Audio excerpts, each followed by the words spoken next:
I'm Randy Moore.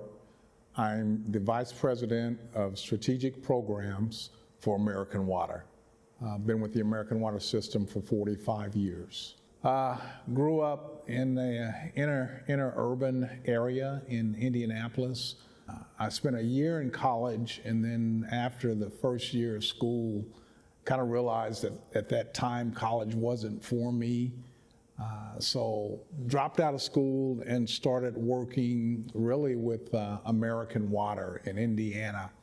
Learned a lot about the water industry, learned about how do you take water from a source like a river and make it potable or make it drinkable. So kind of learned all that process. 15 years ago, when American Water tapped me and asked me if I would consider being the president here in Iowa, I kind of thought in my mind, why would I go to Iowa? What is there about Iowa, of all places, that I would consider? So I drove here, and I came up, I believe this is River Drive, right outside of the place that we're in right now. And I drove along the Mississippi River, and it just overwhelmed me. I mean, it was absolutely beautiful to drive along the side and to look across the river on one side and then to look back on the other side, driving through the East Village, kind of seeing the beautiful homes up on the hills. It was just amazing. So I kind of gravitated towards just the beauty of the area. They've since created the bike trails along the side of the Mississippi River. I've had the opportunity to enjoy those. My wife and I love to do bike riding, hiking, walking along the river. It's just a peaceful, serene. And then a lot of times for me, my particular role, there's a lot of stress that kind of goes along with it. It's just nice to go walking along the side of the river, and there's something about water that calms me down. So from that perspective, I love the Mississippi River. I don't think any of the communities along the Mississippi River that I'm familiar with are utilizing it to the best of their abilities. And I think what should be done, and to your point, to black and brown individuals, some level of specificity should be focused, speaking out to the black communities or speaking out to the Latino communities or any of the minority communities, and to express the concept that, number one, the Mississippi River is for us all. It's for everybody. And if there's an advantage that's there for non-blacks or non-Latinos, the advantage is there for the blacks and for the Latinos too. If there is a fear or any type of intrepidation around being around water, I've learned the best way to overcome the fear is to challenge yourself with the fear. Hit it face to face.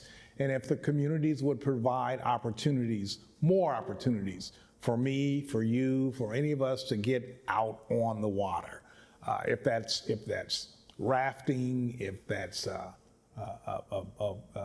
pontoon, if there are scuba classes, if there are snorkeling opportunities that are provided. Now I understand, there's some element of concern because of the speed at which the Mississippi River at times moves, but something that's in place to help you get out and see. The fishing opportunities, if those are exacerbated or encouraged more to the entire general public, the general population, to get out and get involved, I think that would certainly help.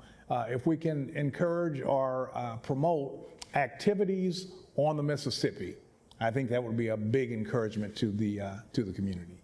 I'll tell you a little story, and I guess maybe that this is a testament to me being where I am. So as a young man growing up, really in the 70s, kind of going along with that era, I don't know why, but I had a propensity to want to pursue oceanography. Now, I can't explain why. I don't, Mom wasn't an oceanographer, nobody in the family. Something about the water was appealing to me. And so I decided at a really young age that was what I was going to pursue. I was going to be an oceanographer. So I went to my counselor at high school, and I spoke to her and told her I wanted to be an oceanographer. And she looked at me, she kind of tilted her head to the side, and she said, you know, Randy, that's probably a good idea, but there aren't any black oceanographers. Why don't you think about something else? And my heart was crushed. I mean, I really thought, okay, this is my counselor who was telling me that I can't be what I wanted to be. So I went home, talked to my mom, and told her that she happened to be a white young woman, had told me that I couldn't be an oceanographer because I was black. My mom looked at me and she said, you know what, Randy, there might not be any black oceanographers, but I want to help you be the first. As fate would, if you would please, it kind of led me to this opportunity. Ended up not necessarily diving in the water, or not necessarily really even getting into, but having the opportunity to study it. I learned about the bacteria that was in the water. I learned about what it would take to take Mississippi River type water and make it potable, make it so that you could drink it. What was the process needed in that? Kind of not a real good correlation, but still connected to the water. So that kind of grew and got bigger, and I continued to pursue that as I go. Now, long story short, probably it's been maybe 8 or 9 years ago, I found another diving school here in the Quad City. Went to that school, took the test. Now I'm a certified diver. I've got what I needed. But I guess to answer your question, if there's a passion, if there's a desire, or if there's a want, or even a curiosity, go down that path, pursue it. You know, if it's something you want to get into environmental, don't let anything stop you. Don't let anything block you. If that's what you want to do, there is a way, there is an opportunity. I won't get spiritual, but there's a scripture in the book of Ecclesiastes that says that time and chance happeneth to all. So if it's something that you want to do, you'll get the opportunity. That door will open, but you got to keep pursuing it. You got to keep chasing it. Don't get deterred by anything. This is a cruel world that we live in. A lot of stuff going on, but you can still be successful. You can still make it. So I guess that would be my encouragement, is that if you want to go down that path, if you'd like to get into environmental, don't let the color of your skin, don't let where you live, don't let anything stop you.